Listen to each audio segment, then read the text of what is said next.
Hello everyone, it's Space Chaser again. Welcome to the model review video, and this time we are going old school. No, not quite like that, but more like that. We've got the Corgi Original Omnibus Company OOC BET single decker. This was actually one of the first Corgi OOC releases, and in fact catalogue number 97901 of it was the first OOC release to be made available to the public back in June 1994. As I've commented before in these videos, we think of these diecast as quite modern, quite recent buses, but again, it was released 31 years ago was the first one of these, so they are getting quite old now, but they're still past muster, as we will see. So BET was the British Electric Traction Group. They owned companies such as Ribble, such as East Yorkshire, and in the 1960s they specified a standard design of single deck bodywork that could be used as a bus, as a dual purpose vehicle, in other words bus and coach, or indeed as a coach. And they took many hundreds of them. They were bodied by people like Marshall, Willowbrook and Wayman, and they were on Leyland Leopard and AEC Reliance chassis. The Corgi OOC model, as I said, first released in June 1994, and between then and October 2002 there were 20 releases of it. 16 of those were individual releases, and the other 4 were in sets with another bus of some description.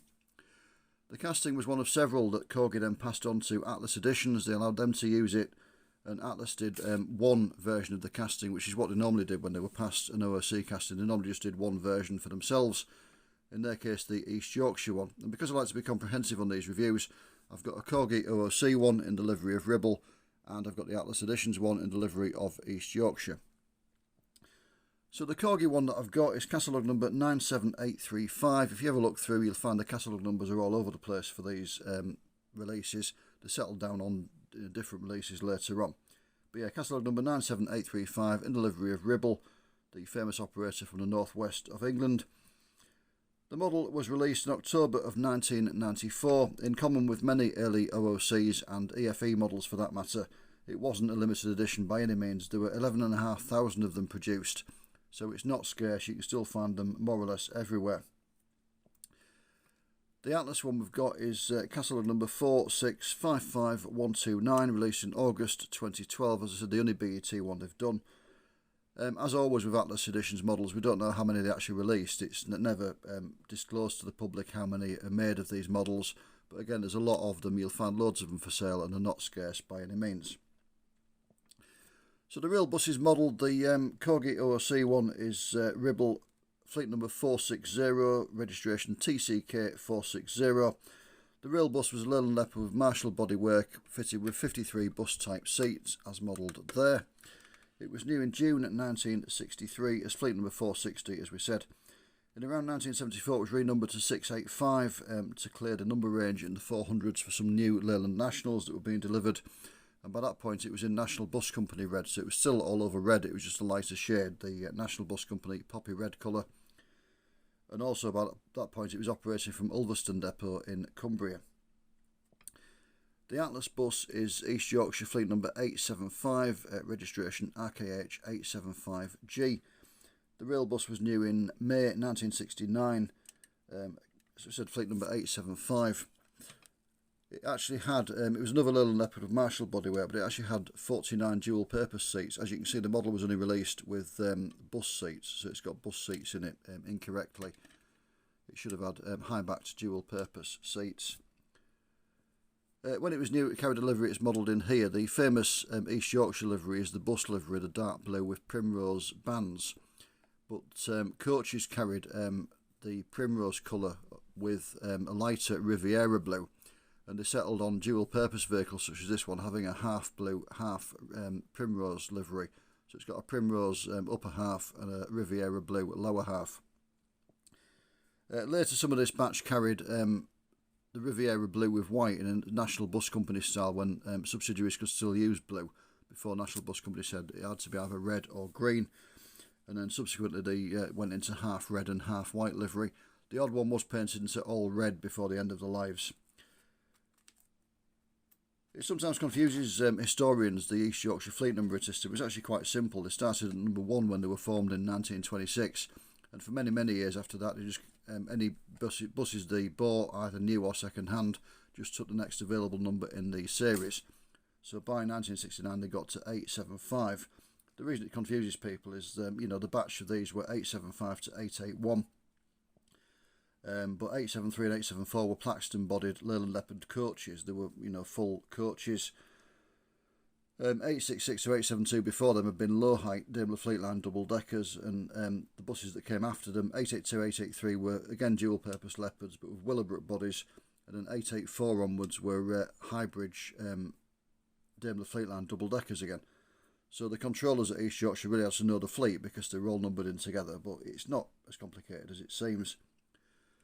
To go back to the history of the rail bus, RKH 875G, it was withdrawn from East Yorkshire in July of 1981, and it was sold to the National Bus Company's subsidiary APT of Bracebridge Heath near Lincoln. They sold it on to Loch Swilly in Northern Ireland in October 1981, where it became fleet number 230 and it was re-registered 685 PZO. It didn't last long with Loch Swilly. They withdrew it by July of 1983 and presumably scrapped it. There's no further history of it after that. So that's the history of the buses. What I'll do is I'll have a good look around the Ribble one, see what's good and what isn't, and then we'll have a quick look around the Atlas version. It is the same casting exactly, it's the same model, it's just in a different livery. And just a few little finishing bits and pieces to discuss. And then when we've done all that, we'll have a look at price, as we always do on these reviews. So we start as ever with the front end. I mean, it's a fairly good model, is this. It's quite generic. I mean, there were detailed differences between ones built by different bodybuilders and even ones, you know, the same bodybuilder but different batches. So it is quite generic. It manages to capture the look of it. Obviously, they couldn't make it an exact model of every single bus that they released with one casting. But we start with the roof there. The shape of it's really good. The big arched curved roof is nicely modelled. Destination blind printed on as you'd expect, so they can do different variations of it. We'll see a different one on the East Yorkshire bus. The BET windscreen, again developed for British Electric Traction. The sort of double curvature windscreen is nicely done. It's not a very good fit, as you can see. There's a lot of gaps around it, but you know, I think back in the day these were done. It's a one-piece body shell with a separate chassis which comes out, and then the glazing unit was generally one-piece round. I think the windscreen is a separate fitting in this one. So it was a very early attempt to do a separate windscreen, and it, you know, it doesn't look too bad. It's just there's a bit of an edge around it, that's all. But you know, it's livable. It looks pretty reasonable. The wipers, there is some relief to them, as there is on the central divider, and as you can see, there's some attempt to pick them out in black. They're sitting quite prominently on the screen, which kind of does detract a little bit from the appearance. Normally they would sit closer to the central divider or up on the top. It's very unlike an operator would have, you know, put up with them being stuck across the windscreen like that. But they're not bad models. They look pretty reasonable. The indicators and the side lights are nicely done. Again, the cast in, so there's relief to them, and the picking out's really nicely highlighting in the paints. Got a little vent there, which I think was for the demister, if I remember rightly, but that's the surround of it is cast and it's nicely picked out in silver. The lights are recessed in as they should be, and again picked out nicely, and the main grille there, the radiator grille kind of thing. Again, the surround is cast and it's picked out nicely.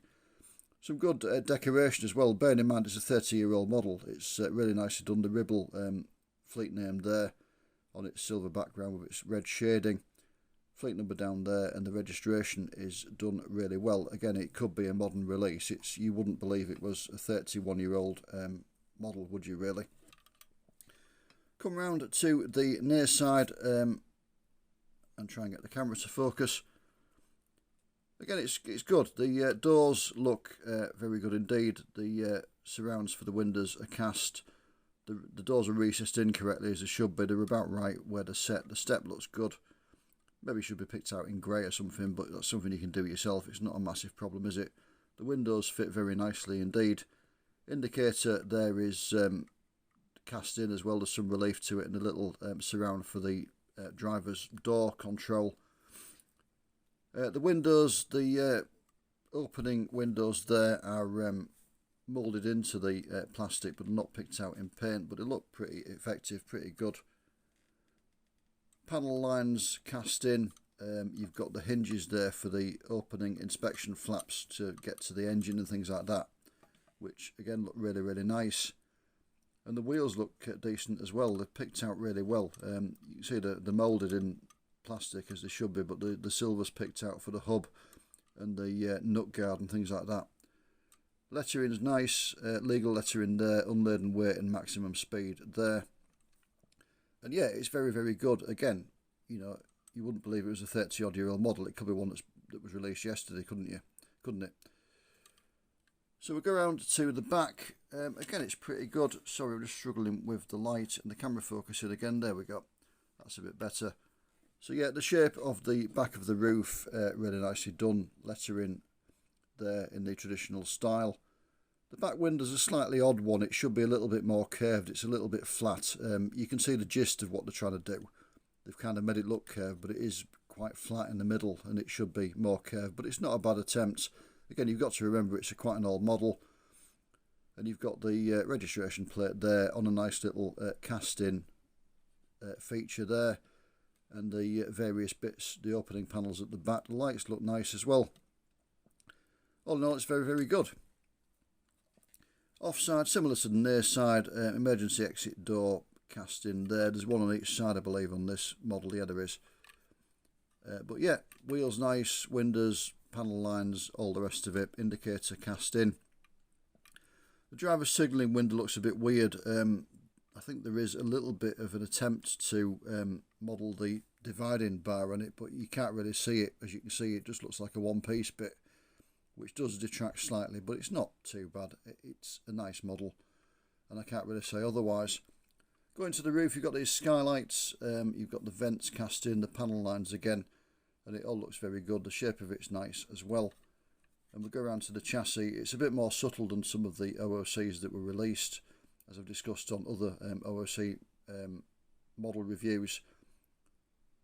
But yeah, nice. The main framework is there, the axles, the drive, gearbox and things like that. There's some cabling and pipe runs there, all that kind of thing. It looks pretty good, and it's done in a nice black colour so it doesn't shine up at you if you've got the bus model climbing a hill or something like that.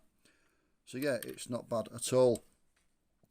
Interior, the only concession to making things a different colour is that the steering wheel is done in black. Apart from that, it's all in one colour. But it looks nice. If you can bother to set the bus apart, as I always say on these reviews, it will benefit from just picking out the detail. But you have got the seat back grab rails and things there. The seats are done in red, which they would be. But the backs would be a different colour in real life, as would the floor. But yeah, there's some lovely moulded detail in there. Actually, the seats are nicely shaped, as you can just about see. And it passes muster. You wouldn't believe, as I say, it was released back in 1994. It looks like it could have been released yesterday. It's a very nice model indeed.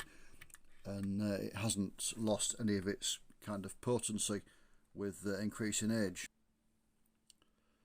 So the Atlas one is the same casting, as I say. So you've got the same slightly strangely fitting windscreen. The dividing bar and the wipers on this one are picked out in silver. Weirdly, there's no relief to the wipers on this. There is to the dividing bar, but the wipers are actually flat printed onto the screen, not moulded. So it's a slightly different take on the windscreen to the OOC one. But the wipers are put in the same position, as you can see. This is what I mean about the blind being printed onto the different variations. The East Yorkshire ones had a much smaller blind, as you can see, compared to the Ribble bus. There we go. Just put that alongside it to show you the difference. Otherwise than that, there's not much to say. The panel is actually different. You can see the small grille that was for the demisters on the Ribble one isn't actually modelled. It's not cast into this, so it is slightly different. Otherwise than that, it's very similar. Actually, this grille isn't cast in either. It's just printed on, so there is a difference to it, which I had not realised before, actually. So I'm learning while I'm doing the review. The lights are cast in as they are on the OOC one. As you can see, the finishing's a little bit clumsy. The picking out of the lights, particularly the side lights and indicators, isn't as good as on the OOC. And that kind of continues around the side a little bit. I mean, Atlas they were supposed to be a cheaper version of the model anyway, so you can't complain about it too much. So on the plus side, they've picked out the driver's emergency door control in a different colour to the surround, which is nice. On the minus side, the wheels do look a bit plasticky. They could do with a coat of paint, to be fair, just to take that plastic look away from them. The Ribble one, obviously, they are plastic, but they don't look plasticky. They've managed to finish them a lot better, and that would be an improvement you could make to this one. As you can see, the finishing is a little bit rough. I don't know if you can see it on the video. I'll just try and hold the light over it. But there's a lot of kind of, I'm guessing it's because the casting was getting older. There's a lot of rough edging up there that hasn't taken the paint very well. And I think, you know, it's just because the casting was getting old by the time they actually did it, this version of it. You can also see the painting's not very good. There's a little bit of suspect finishing on the top of the leading leaf of the door there. But that's something I can do. I mean, I like buses that need a bit doing to them, so I can patch that in. That's something that's come out the factory like, to be fair. Otherwise than that, it's pretty good. Again, it's the same casting as we just looked at. So you've got the flat looking back screen there. The finishing of the rear isn't too bad actually. It's pretty decent. And go around to the offside. Again, you've got a little bit of rough finishes, a little bit of rough paint work there. That might be from the previous owner, to be fair, where they've bashed it against something. Go onto the roof. There's a bit of paint chipping. Again, that's probably down to the previous owner, but you do find it quite a lot on the Atlas ones. They don't seem to retain the paint quite as well as the OOC ones did. But as you can see, otherwise than that, it's pretty much the same model. There's some more prominent fixing bolts there than there were on the Ribble one. But yeah, again, not too bad at all. The interior is the same as on that one, although it should have high back seats in reality. If you could bother to take it apart and put high back seats in it, again, that would, you know, benefit the model. But it's whether you could be bothered to do it, to be fair. It's quite a job. It's quite a tedious job. I've done it before. I've converted vehicles from bus seats to high back. But it's one for a long, wet Sunday, basically, where you've got nothing else to do. But yeah, it's a very good model. I mean, dare I say it's better than a lot of the more recent models, even though, you know, generally speaking, as diecasts have progressed, they've got better and more detailed. But this still does pass muster after 3 decades on the market. It really is a nice model. So I can't really recommend it enough. I mean, a lot of people had them, and whatever you're modelling, it's pretty useful, to be fair. So how much will one cost if you would like to put one in your collection? Well, I'm filming this video in May of 2025. We're coming just early May. It's the first sort of week or so of May. So I've had a look on eBay for the purposes of the video. The cheapest one I could find on eBay was £5.99 plus £2.99 postage and packing, giving a grand total of £8.98, and that was an Oxford South Midland version. The most expensive one I could find was £54.80 plus £4.45 postage and packing, so £59.25 all in, and that was a McBrain's one. However, do just bear with me a second on that, and that price range was for the Corgi OOC. If you want the Atlas East Yorkshire one that I've got there, cheapest one for sale on eBay was £8 plus £2.94 postage and packing, so £10.94 all in, and the most expensive was £20 including postage and packing, so that's between £10 and £20 for the Atlas one in East Yorkshire livery. As I like to do, I looked at the Liz Keith website, the model shop down in Eastbourne that have an online sales department as well. And they had various ones. Cheapest one was £6, that was a Potteries motor traction PMT one. Then you go up through £9 for a South Down. The third one in line is the most significant, £11, because that was the McBrain's one. So again, you can either pay nearly 60 quid for it on eBay, or you can get it from Liz Keith for 11 quid plus postage. I know it's a tough one. I don't know which one I'd get. I'd have to sit and think about it. Going up slightly more, Aldershot District was £14. BEA, British European Airways, £16. And the most expensive one Liz Keith had was the Midland Red National Bus Company one in half red, half white, and that was £25. That was the OOC version. In all cases there, the postage will be on top. It's about £4 postage, I think, for a model from Liz Keith. So that will put you between £13 and £29 for the OOC. They also had some of the Atlas editions East Yorkshire one in brand new condition for £10 plus postage. So you're looking at about 14 quid from Liz Keith. So yeah, well worth doing. Prices compare favourably to eBay. As I say, it's a good model. It's a useful model. You know, if you want to repaint one, lots and lots of people ran them. A lot of the big operator ones like Ribble and East Yorkshire went off for further service. People like Lock Swilly, various independents, they got everywhere. So it is a very, very useful model. Some of them survived quite a long time. You can still find them in the early 90s with this BET bodywork. In fact, some operators like Isloin Borough Transport in Wales bought the basic design of bodywork well into the 1970s. So, you know, and they survived into the 90s. So it is a very useful bus, and certainly one that you can find a home for whatever you happen to be modelling. As always, thank you very much for watching. Take care, and I will see you soon. Bye for now.